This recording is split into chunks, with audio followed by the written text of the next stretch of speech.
Sir, thank you.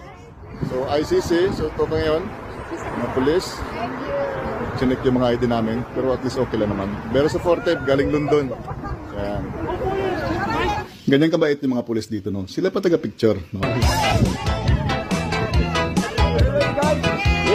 Chinik ng mga pulis yung mga ID namin, passport. Kasi nga, linggo, dapat walang tao. Pero nagtaka sila, bakit ang daming tao sa ICC? Pagtingin niya sa passport, may tatak, no? Nakakarating lang, galing London. Tapos, yung ticket, pinakita nila, na balik din pagkahapon. Sabi niya, hala, bakit yun nandito? Sabi ng mga kababayan natin, to support our good president. No? So, nakakataba talaga ng pulis. I am here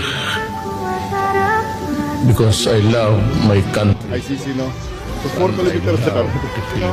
Siguro mga 30 minutes. Ano po tayo?